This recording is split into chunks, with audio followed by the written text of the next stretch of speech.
Il y a beaucoup de croyants qui aiment sincèrement Dieu, mais qui restent bloqués pendant des années dans les mêmes cycles, les mêmes réactions, les mêmes découragements, parce qu'ils donnent trop d'autorité à leurs émotions. Ils pensent que s'ils se sentent prêts, ils obéiront.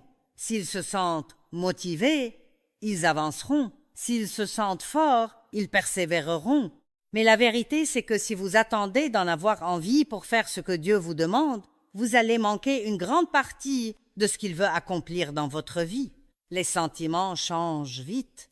Un jour, vous êtes plein de foi. Le lendemain, vous êtes fatigué, irrité, confus ou blessé. Et si votre vie est construite sur ce que vous ressentez, elle va devenir instable.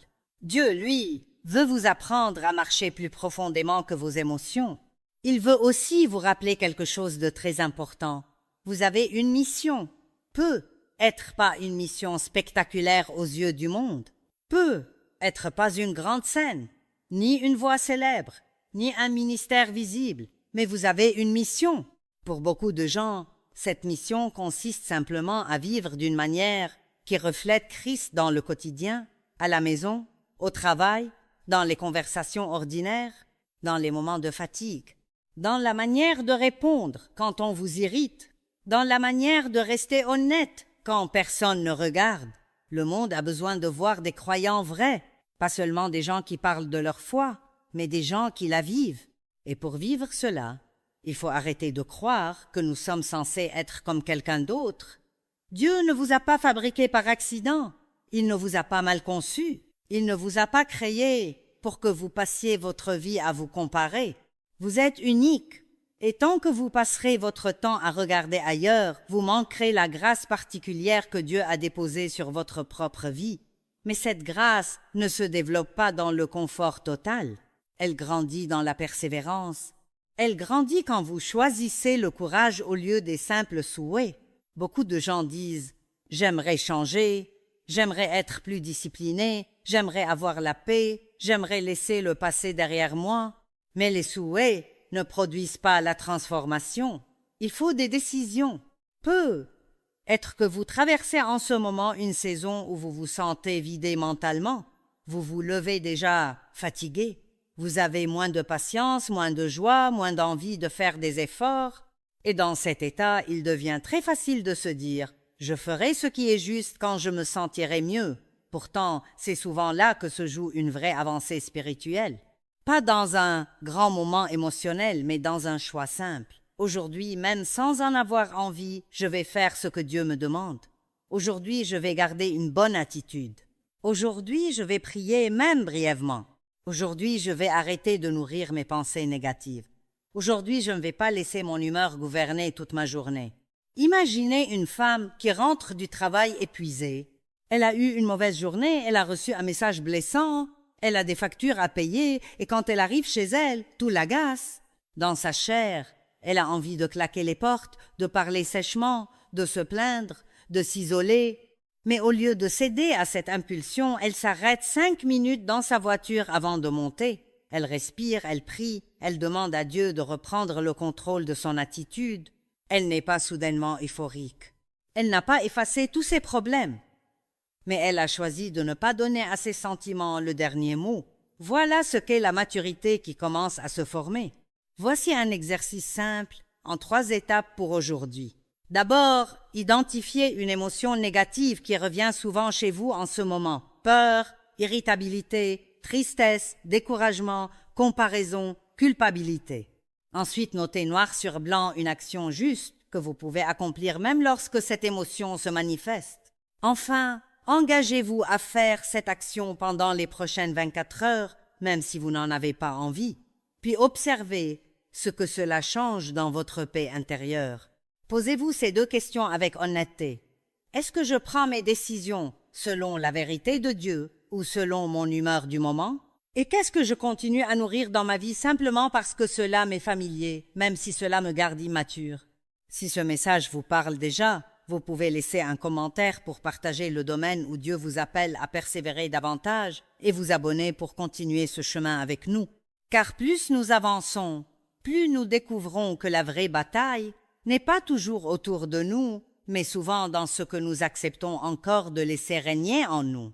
Beaucoup de personnes pensent que la maturité spirituelle consiste surtout à accumuler de la connaissance, à entendre plus de prédications, à connaître plus de versets ou à avoir plus d'expériences religieuses.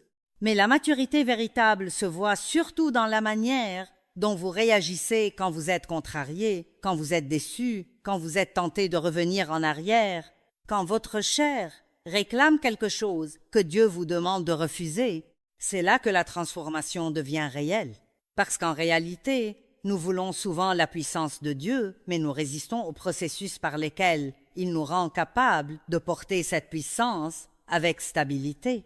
Nous voulons une vie plus forte, mais nous n'aimons pas les moments où notre vieux fonctionnement doit mourir. Il faut le dire franchement. Il y a une part de souffrance dans la croissance spirituelle. Pas le genre de souffrance que Dieu enverrait pour vous détruire, mais la souffrance de la chair quand elle n'obtient pas ce qu'elle veut. Votre orgueil souffre quand il n'a pas le dernier mot. Votre impatience souffre quand elle doit attendre. Votre besoin de contrôle souffre quand Dieu vous demande de lui faire confiance. Votre vieille habitude souffre quand vous décidez de l'abandonner. Et bien des croyants appellent cela « c'est trop dur », alors qu'en réalité c'est simplement leur nature charnelle qui proteste parce qu'elle perd de la place. Pourtant, c'est précisément dans ces moments-là que Dieu fait un travail profond. Vous pouvez peu être demandé « Mais pourquoi Dieu permet-il ces saisons inconfortables ?» Parce qu'il veut vous former, pas seulement vous consoler. Il veut travailler en vous avant de travailler puissamment à travers vous. Beaucoup veulent être utiles à Dieu, influencer, aider, témoigner, porter du fruit, mais oublient que le fruit durable pousse sur un caractère travaillé. Dieu ne cherche pas seulement à vous donner une meilleure apparence spirituelle. Il veut vous rendre stable, vrai, solide, mature. Il veut qu'on puisse voir Christ en vous quand tout n'est pas parfait autour de vous. Il veut qu'au milieu d'un monde gouverné par l'émotion, par l'impulsivité et par la réaction immédiate, il existe encore des hommes et des femmes capables de répondre avec foi, intégrité et paix. Prenons un exemple très concret. Un homme est au travail. Personne ne surveille vraiment ce qu'il fait. Il découvre une erreur à son avantage. Quelques heures payées en trop ou une dépense passée sans justification. Personne ne s'en apercevra. Il pourrait garder le silence et se dire que ce n'est pas si grave. Mais l'Esprit de Dieu en lui le pousse à la droiture. Alors il choisit de signaler l'erreur. Sur le moment, cela lui coûte quelque chose. Peut être de l'argent, peut être de l'effort, peut être même un peu d'inconfort. Mais dans ce moment précis, quelque chose de puissant se passe. Sa vie devient un message. Il ne s'est pas contenté de chanter un cantique le dimanche. Il a prêché un sermon silencieux par son intégrité. C'est cela que nous oublions souvent. Nous pensons que servir Dieu, c'est forcément quelque chose de visible. Mais vous pouvez influencer les gens sans ouvrir la bouche. Vous pouvez donner soif de Dieu simplement par votre manière de vivre. Quand quelqu'un voit que vous ne réagissez pas comme tout le monde, que vous refusez la facilité du compromis, que vous gardez une certaine paix dans la pression, cela parle. Le sel donne soif. La lumière rend les choses visibles. Et beaucoup d'entre nous cherchent à dire de grandes choses pour Dieu, alors que Dieu nous appelle d'abord à vivre d'une manière cohérente devant les autres. Voici un autre exercice simple, en 3 étapes. D'abord, repérez une situation récente où votre chair a voulu dominer votre réponse. Une dispute, une frustration, une tentation de vous justifier, une envie de baisser les bras. Ensuite, écrivez quelle aurait été la réaction la plus facile, puis quelle aurait été la réaction la plus juste. Enfin, dans les prochains 2 jours, engagez-vous à pratiquer une seule réponse, juste dans une situation semblable, puis notez après coup ce que vous avez ressenti et ce que cela a produit. Vous verrez que l'obéissance ne semble pas toujours confortable sur le moment, mais elle produit une liberté plus profonde. Posez-vous maintenant ces 2 questions. Dans quel domaine est-ce que je confonds encore le confort avec la volonté de Dieu? Et qu'est-ce que Dieu essaie peu être de faire mourir en moi pour laisser plus de place à Christ?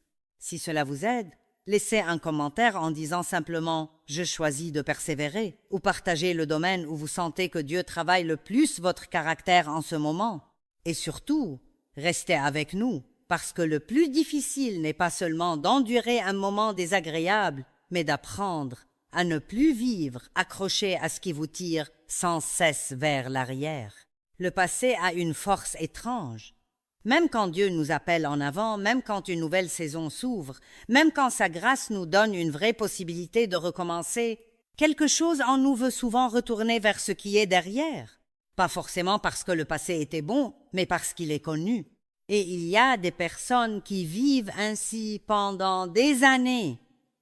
Elles aiment Dieu, elles veulent avancer, mais elles restent intérieurement attachées à d'anciens échecs, d'anciennes blessures, d'anciennes habitudes, d'anciennes façons de penser. Elles se présentent dans le présent, mais leur cœur vit encore dans hier. Or, on ne peut pas courir vers le but tout en regardant constamment en arrière. À un moment donné, il faut décider que ce qui est derrière vous ne sera plus autorisé à définir ce qui est devant vous. Beaucoup de croyants se fatiguent inutilement parce qu'ils s'accrochent à des choses que Jésus leur demande de déposer. Parfois, ce n'est même pas un grand péché visible. Parfois, c'est simplement la culpabilité. Parfois, c'est une vieille honte. Parfois, c'est une scène qui s'est produite le matin même. Une mauvaise réaction, une dispute dans la voiture, une parole mal placée, une pensée dure.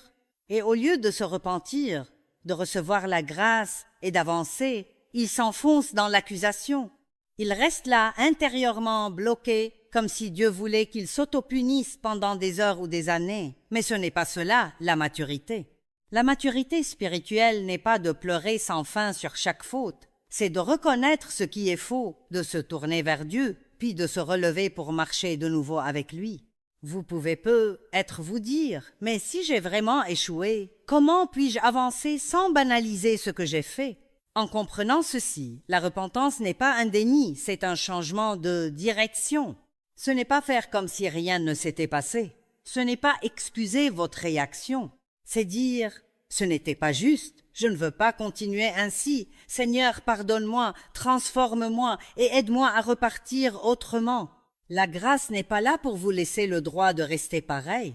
Elle est là pour vous donner la force de recommencer sans rester écrasé. Beaucoup de gens pensent qu'ils honorent Dieu en restant dans la culpabilité. En réalité, ils restent parfois plus attachés à leurs fautes qu'à la miséricorde de Dieu. Prenons un exemple très concret. Une personne commence sa journée dans le stress. Elle parle sèchement à quelqu'un qu'elle aime, puis elle se sent mal. Le reste de la journée, elle rumine, elle se condamne, elle se dit qu'elle est nulle, qu'elle ne changera jamais, qu'elle est toujours la même. Résultat, non seulement elle a mal parlé une fois, mais elle passe ensuite toute la journée à nourrir un mensonge sur son identité. Une autre personne dans la même situation peut choisir une autre voie. Elle reconnaît sa faute rapidement, elle demande pardon à Dieu et, si nécessaire, à la personne concernée. Puis elle refuse de faire de cet incident le centre de sa journée. Elle en tire une leçon, mais elle ne s'y installe pas. Voilà une personne qui commence à apprendre à abandonner ce qui est derrière pour se porter vers ce qui est devant.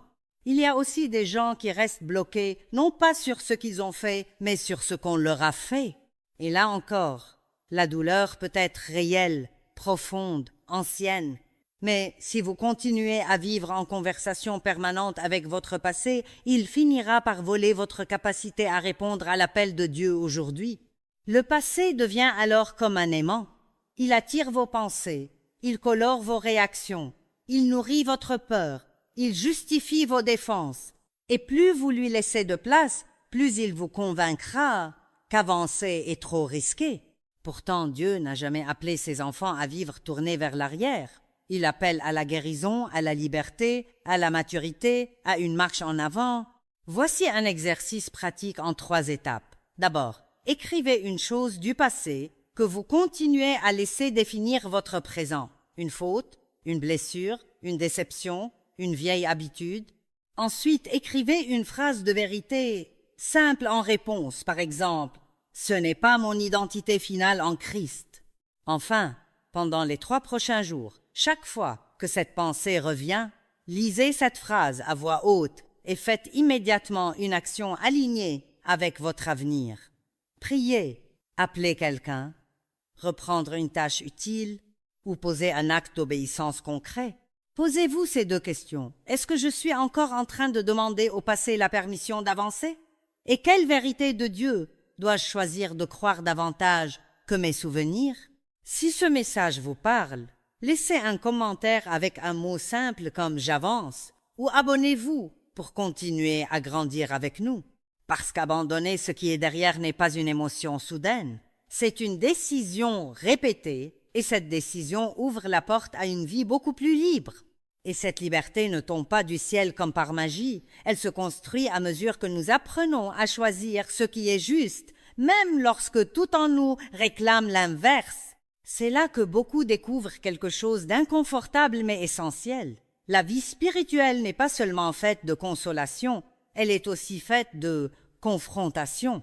Dieu nous console, oui. Il nous relève, oui. Il nous guérit, oui. Mais il nous confronte aussi à ce qui doit changer. Il met son doigt sur nos réactions, sur nos excuses, sur nos habitudes, sur nos raisonnements cachés. Et souvent, ce que nous appelons une période difficile est parfois simplement une saison où Dieu refuse de nous laisser tranquilles dans ce qui nous empêche de mûrir. Il y a des croyants qui veulent une vie plus profonde avec Dieu, mais qui se découragent dès que le processus devient inconfortable. Ils veulent la paix, mais pas la discipline qui protège la paix. Ils veulent la liberté, mais pas la souffrance de renoncer à certaines vieilles chaînes. Ils veulent la maturité, mais sans les moments où leur chair doit être contrariée. Pourtant, il y a une différence entre souffrir à cause du péché dans le monde et souffrir parce que notre vieille nature n'obtient plus ce qu'elle voulait. Cette seconde souffrance, même si elle n'est pas agréable, fait souvent partie de la croissance. C'est la souffrance de se taire quand on veut répondre. C'est la souffrance de rester humble quand on veut se justifier. C'est la souffrance d'obéir quand on préférerait remettre au lendemain. C'est la souffrance de laisser Dieu être Seigneur et pas seulement Sauveur. Vous pouvez peut-être vous demander « Comment savoir si Dieu est en train de me former ou si je suis simplement en train de passer un mauvais moment ?» Une des réponses est celle-ci. Quand Dieu vous forme, il ne vous détruit pas, il vous affine. Il ne vous écrase pas pour vous humilier, il vous travaille pour vous rendre plus libre, plus stable, plus ressemblant à Christ. Il vous montre là où vous réagissez trop vite, là où vous êtes encore dominé par l'émotion, là où vous fuyez, ce qui demande du courage. Et si vous acceptez ce travail, au lieu de le rejeter, vous découvrirez qu'après coup, il y a une paix plus profonde. Pas une paix superficielle, mais une paix qui vient du fait d'avoir laissé Dieu gagner du terrain en vous. Imaginez un homme qui sait très bien que chaque fois qu'il est frustré, il se replie dans le silence froid. Il ne crie pas, il ne casse rien, mais il punit les autres par sa distance. Un jour, Dieu commence à lui montrer que cette réaction n'est pas de la maîtrise de soi, mais une forme de contrôle blessé. Alors la prochaine fois qu'il se sent vexé, il doit faire un choix. Sa chair veut se refermer comme d'habitude, mais il décide de dire simplement « Je suis contrarié, j'ai besoin de 5 minutes pour me calmer, mais je ne veux pas fuir la conversation. » Ce n'est peut-être pas impressionnant aux yeux du monde, mais au ciel, c'est un vrai progrès. Pourquoi? Parce qu'au lieu de suivre son ancien mécanisme, il a permis à Dieu de former quelque chose de nouveau en lui. La vérité, c'est que beaucoup de percées spirituelles ressemblent à cela. Elles ne commencent pas toujours par un moment spectaculaire, mais par un choix discret et coûteux. Et ce choix, répété encore et encore, finit par produire un caractère différent. C'est aussi pour cela qu'il ne faut pas envier trop vite ce que d'autres portent. Nous voyons parfois leurs fruits, leur paix, leur influence, leur stabilité, mais nous ne voyons pas toujours ce qu'ils ont dû laisser mourir pour en arriver là. Nous admirons le résultat sans penser au processus. Pourtant, tout ce que Dieu construit de solide passe par des étapes où il faut continuer même quand c'est dur, persévérer même quand on ne voit pas encore le fruit et faire confiance même quand notre confort est dérangé. Voici un exercice en 3 étapes pour aujourd'hui. D'abord, identifiez une réaction récurrente de votre chair qui revient sous pression. Vous défendre, fuir, vous plaindre, contrôler, vous refermer ou abandonner. Ensuite, écrivez la réponse plus mûre que Dieu vous appelle à pratiquer à la place. Enfin, choisissez dès maintenant une phrase courte, que vous direz la prochaine fois que cette situation se présentera. Par exemple, « Je ne vais pas suivre mon ancien réflexe » ou « Je choisis la paix et l'obéissance ». Répétez cette phrase pendant 3 jours dès que la pression monte. Posez-vous ces 2 questions. Est-ce que je veux vraiment grandir ou est-ce que je veux surtout rester à l'aise? Et dans quel domaine Dieu essaie-t-il peut être de me fortifier en me demandant de faire ce qui est juste plutôt que ce qui est facile? Si ce message vous aide, laissez un commentaire avec le mot « Je continue » ou abonnez-vous pour ne pas manquer la suite. Parce que plus nous laissons Dieu travailler en nous, plus nous découvrons qu'il ne cherche pas seulement à nous aider à survivre, mais à nous élever au-dessus de ce qui voulait nous écraser. Et c'est là que naît une image magnifique de la vie chrétienne. Dieu ne nous appelle pas à être écrasés en permanence par nos problèmes, mais à apprendre à nous élever au-dessus d'eux. Cela ne signifie pas que les problèmes disparaissent d'un coup. Cela veut dire qu'ils ne doivent plus avoir le dernier mot sur votre identité, votre paix et votre direction. Beaucoup vivent comme si chaque contrariété était une preuve que quelque chose va mal dans leur foi. Mais parfois, la vraie foi se voit justement dans la manière dont vous traversez la tempête. Un aigle ne passe pas toute son énergie à lutter au ras du sol. Il apprend à utiliser le courant pour monter plus haut. Et d'une certaine manière, Dieu veut vous apprendre la même chose.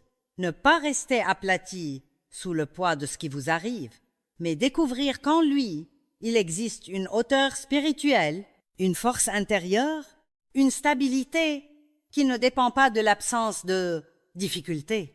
Vous pouvez avoir des ennuis et pourtant ne pas être vaincu. Vous pouvez avoir des questions et pourtant ne pas abandonner. Vous pouvez être secoué émotionnellement et pourtant ne pas vous effondrer. Ce qui fait la différence, ce n'est pas que vous ne ressentez plus rien, c'est que vous apprenez où vous placer intérieurement lorsque les sentiments deviennent envahissants. Beaucoup de gens vivent à l'intérieur de leurs problèmes comme si ces problèmes étaient toute la vérité. Ils parlent depuis leur peur, pensent depuis leur fatigue, réagissent depuis leurs blessures.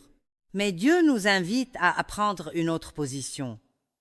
Voir la réalité sans nier la difficulté, tout en restant enraciné dans une vérité plus haute que l'émotion du moment.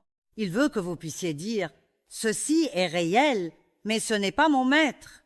Cette douleur existe, mais elle ne décide pas de mon avenir. Cette saison est lourde, mais elle ne peut pas annuler les promesses de Dieu sur ma vie. » Peut être que quelqu'un qui écoute se dit « J'aimerais vivre comme cela, mais je me sens encore tellement fragile. » Alors laissez-moi vous encourager. La fragilité n'est pas un obstacle si elle vous pousse vers Dieu au lieu de vous enfermer en vous-même. Ce n'est pas un problème d'avouer que vous êtes fatigué. Le problème, c'est de construire toute votre vie autour de cette fatigue. Ce n'est pas un problème de reconnaître que vous êtes blessé. Le problème, c'est de laisser cette blessure devenir l'interprète de tout ce que vous vivez. Il y a une grande différence entre apporter honnêtement sa faiblesse à Dieu et s'installer dans une identité de personne toujours vaincue. Dieu ne vous reproche pas vos luttes. Il veut vous apprendre à les traverser autrement. Prenons l'exemple d'une personne qui traverse une saison financière difficile. Chaque facture devient une source d'angoisse. Chaque appel inconnu sur son téléphone déclenche la peur. Son esprit commence à courir partout. Son sommeil devient mauvais. Et bientôt sa bouche répète toute la journée « Ça ne va jamais s'arranger, je suis coincé, je n'en peux plus ». Mais si cette personne commence à répondre autrement, même de manière imparfaite, quelque chose change. Elle peut encore ressentir la pression, mais elle choisit de dire « Je suis dans une vraie bataille, mais Dieu ne m'a pas abandonné. Je vais faire ma part avec sagesse, chercher de l'aide si nécessaire. Mais je refuse de me parler comme si tout était déjà perdu. » Ce changement de posture ne paye pas les factures instantanément, mais il brise le pouvoir d'écrasement que la peur exerçait sur l'âme. C'est pour cela que Dieu nous appelle sans cesse à la persévérance, pas à une obstination charnelle, mais à une fidélité stable. We were in love that never meant to stay. Some things are real, even when they fade.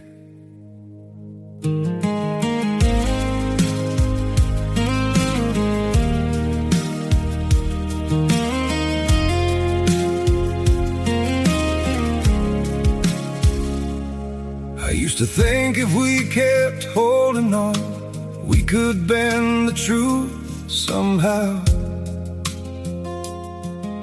But love can't fight what's pulling us apart, and it's breaking us down now.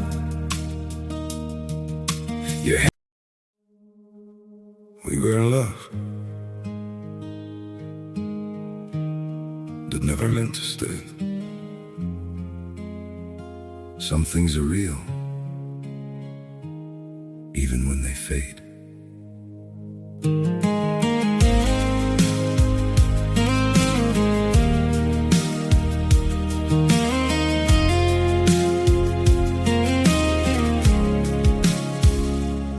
I used to think if we kept holding on, we could bend the truth somehow.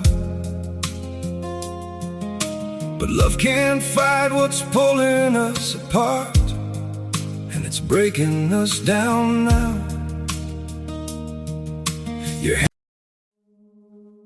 We were in love that never meant to stay. Some things are real, even when they fade.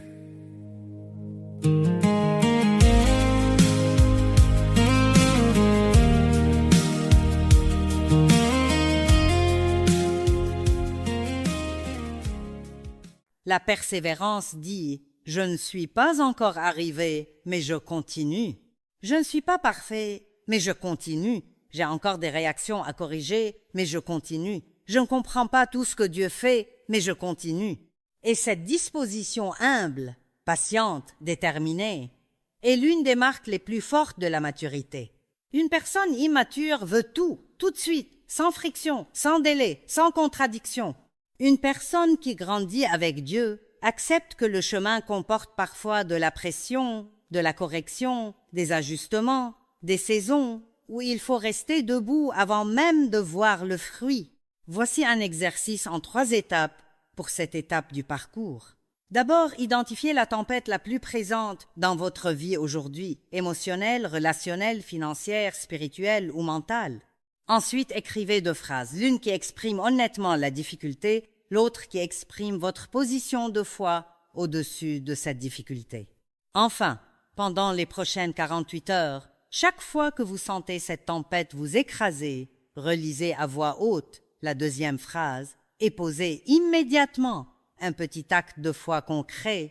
Priez 5 minutes, envoyez un message de réconciliation, reprendre une tâche repoussée ou simplement vous taire au lieu de réagir dans la chair. Posez-vous maintenant ces 2 questions. Est-ce que je vis à l'intérieur de mes problèmes ou est-ce que j'apprends à me tenir au-dessus d'eux avec Dieu? Et quel serait, dans ma situation actuelle, le prochain petit acte de persévérance concret? Si ce message vous fortifie, laissez un commentaire avec les mots « Je n'abandonne pas » ou « Abonnez-vous pour continuer ce chemin avec nous ». Parce que plus nous avançons, plus nous comprenons que Dieu ne veut pas seulement nous sortir de certaines choses. Il veut nous rendre capables de tenir différemment au milieu d'elles. Ne laissez pas vos sentiments devenir le guide principal de votre vie. La maturité spirituelle grandit quand vous choisissez l'obéissance plutôt que le confort. Le passé doit être reconnu, mais il ne doit plus gouverner votre présent. Dieu travaille en vous pour pouvoir ensuite travailler à travers vous. La persévérance ouvre la porte à une vie plus stable, plus libre et plus féconde. Jour 1, identifiez l'émotion négative qui domine le plus souvent vos réactions. Jour 2, notez une vérité biblique ou une phrase de foi à opposer à cette émotion. Jour 3, pratiquez une réponse juste dans une situation concrète où vous auriez d'habitude réagi selon la chair. Jour 4, demandez pardon rapidement pour une faute récente au lieu de rester dans la culpabilité. Jour 5, faites un acte d'intégrité discret que personne ne vous oblige à faire. Jour 6, repérez une pensée du passé qui vous retient et remplacez-la par une vérité sur votre identité en Christ. Jour 7, relisez votre semaine, remerciez Dieu pour chaque progrès, même petit, et engagez-vous à continuer. Inspiration, source, Joyce Meyer, Enseignement chaîne officielle, Joyce Meyer Ministry.